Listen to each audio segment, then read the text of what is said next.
we would begin, if we were standing in your physical shoes, by acknowledging that change must come. It cannot be otherwise.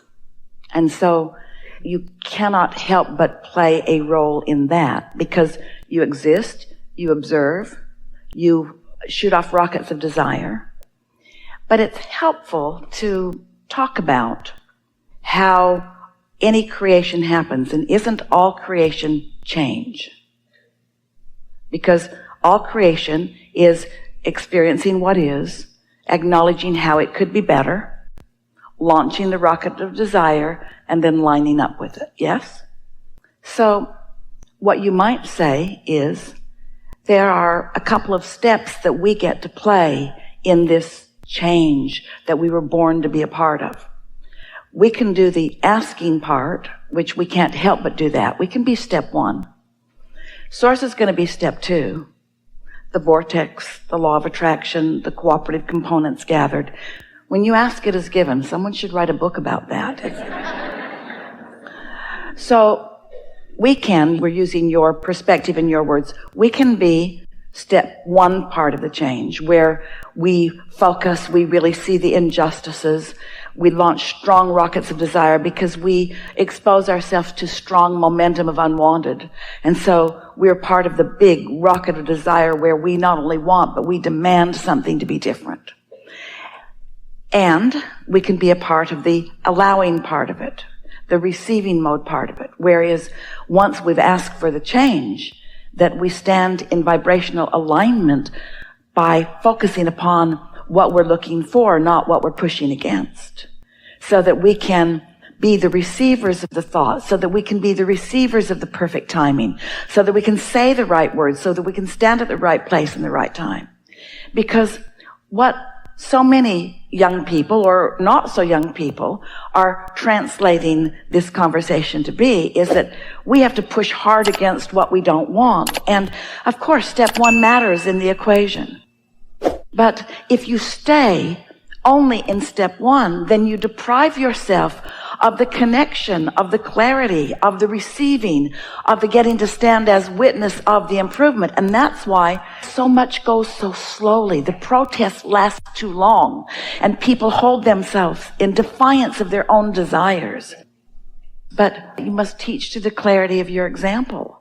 And the thing that happens to so many people that want to lead movements is that they have discovered that the majority of the population of the planet, the majority of those people are in step 1, pushing hard against step 1. And so in order to get their attention, you have to do that too.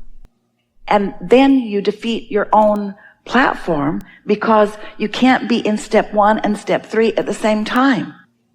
Step 1 is the asking mode. Step 3 is the listening mode, the receiving mode. So our encouragement is that you dart in and out. Get in step 1. Get yourself stirred up. Identify your cause, not your problem, your cause, your claim to improvement, what you prefer, and then focus on that and just pay attention. Find satisfying thoughts. We are never encouragers of avoiding step 1. We just don't want you to make a life career out of step 1. And most people, once they get in step 1, that's where they want to stay. And the reason is this. We understand the reason. They have a valid reason. It just doesn't serve them very well. Is that the unwanted thing that happened, that step 1 moment, caused them to want a better world, to want a safer world, to want a happier world. A world that right now they don't believe is possible, because they're all twirled up in what they're watching on television or the reality of what just happened. And so it feels to them that in order to justify all this new goodness that they're asking for, that they have to push really, really hard against the badness. But how it works is you teach by the clarity of your example. Some years ago, a family came to these gatherings when the gatherings were much smaller, in very early days that Esther was allowing people to know she had this weird gift. And 2 people married, husband and wife, both physicians, and they had a small airplane that they flew frequently to do humanitarian work in communities not too far from where they lived. And they had a young daughter, and they were flying back to their home in the desert and misunderstood which way the wind was blowing and approached the landing from the wrong direction, and their plane flipped over and caught fire. And no one was hurt. They got out of the plane, but the young girl was shaken by it. And what her statement to her mother was, we've been listening to Abraham and we believe we create our own reality. And how did we do this? Now she felt vulnerable and afraid, and her mother wanted to know what she might say. And we said, hardly anybody survives a plane crash, but you did. You came in from totally the wrong direction, flipped over, caught on fire, and all got out. We'd say, something's going well for you, wouldn't you? And so the important thing is to do whatever you can do to help your daughter maintain her connection with her source. Because when she's in connection with her source, she'll feel good. She'll feel safe. She will attract things that are.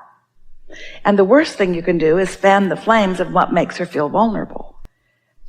And so we get it. People don't want to hear that. They want you to face reality, and they want to take all kinds of action. But you're leading us to the most important thing that we will talk about here together today.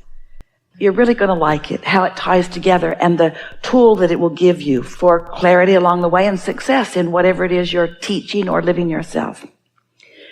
So in every moment that you are awake in your physical body, you are in the receiving mode of something, because you can't turn your tuner off. It's on, which means you are emitting a vibrational signal, which means you are receiving a vibrational signal, because whatever station you're on is what's coming back to you. The question that you might want to ask yourself as you're moving through the day, it ties in with this satisfied or not satisfied, is what receiving mode am I in? Am I in the receiving mode of Source, who knows the whole picture of me? Or am I in the receiving mode of CNN, who has a different agenda today? What receiving mode am I in? Because depending upon what receiving mode you're in, either will gain momentum. In time, there will be enough momentum that you'll want to take action. But you just want to make sure that you're in the receiving mode. Esther has just sent off to the printer a proof for a new dash card. It's a card you can put on the dash of your car. It was either that or a bumper sticker, and she didn't think it was a good idea for you to run around with a bumper sticker that said under the influence. When you look at it, you can't tell what it says because it's all backwards and funny, but when it's on your dash, it reflects onto your windshield. So low on your windshield, it's a nice reminder, under the influence. What influence am I under? Am I under the influence of my inner being, which means am I in the receiving mode? Or am I under the influence of fearful, worrisome things? So, step one, of course, be awake in this world, be alive in this world, and let what comes to you in this world serve you in the way you intended. Let knowing what you don't want help you to know what you do want. For example, when you're listening, when you're under the influence of Source, the eventual ideas that will flow to you will be ideas such as offering love as often as you can, and noticing in advance those who are feeling like fish out of water, and maybe doing something to soothe them before they feel so disenfranchised and misunderstood that they are actually in a place that as they're trying to move up the emotional scale, they move into revenge.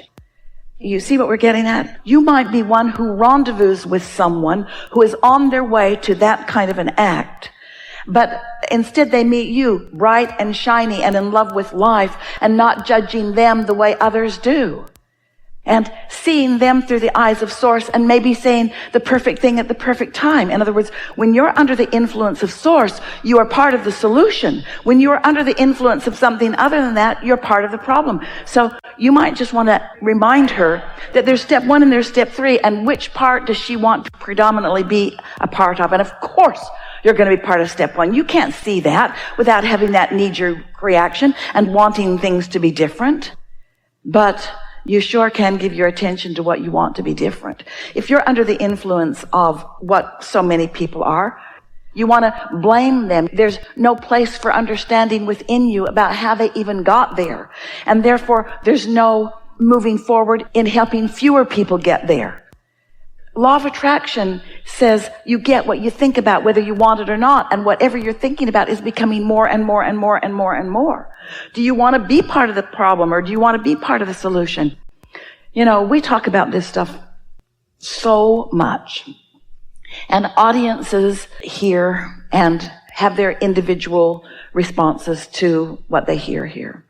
And we know that as we speak universal truths, as we speak of the laws of the universe as we know them to be, that to those who are hearing it, it could just be another set of words that are just another set of words.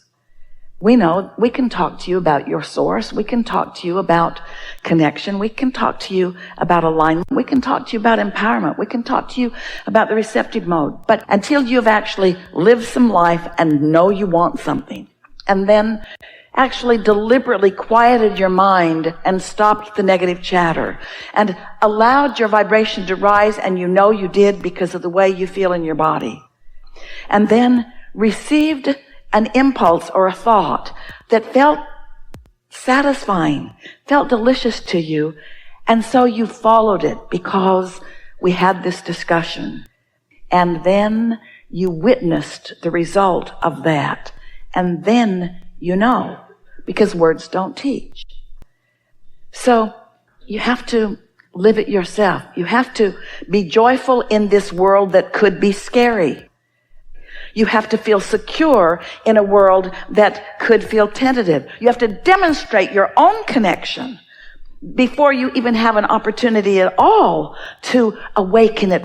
This movement that is afoot, we applaud it because we think it's wonderful that they are saying we want something different than we've got. But to act like adults that are just now pushing against this isn't going to get them to where they want to be. They want to live in a safe world, but you know where that safe world is? It's the satisfaction that you feel between wanting a safe world and having thoughts about one. That's where it is. And practicing that until your momentum is so strong that the universe cannot yield to you anything other than that. When you stood before Jesus, dripping your illness, he saw not your illness, he knew your wellness, and he knew it so unequivocally that while you were in his gaze, your illness could not abide in his vibration. And then he said, don't go home and talk about that. He said, go forth and tell no one. Because he knew if you went home and talked about it, that you would not be able to maintain that knowing of your well-being. We know. And so just be easy about this. Don't go out and try to repeat what you heard. You won't remember most of it anyway. Just reach for as much satisfaction in thought as you can find and take it really, really, really, really easy. Your vortex is so full of wonderful things, and you have guidance within you that is so extra active right now because you've been in the receiving mode off and on, but mostly on, and you're in a different vibrational place, which means your point of attraction has shifted, and your relationship with everyone on the planet is different now than it was before. So your ability to recognize that receiving mode or not, there'll be more keen awareness within you. These are really good times. These are really good times. There's more contrast, which means there's more expansion. And now with this knowledge, there will be more keeping up with your expansion, which means there'll be more joy, which is what it's all about, yes? There is great love here for you.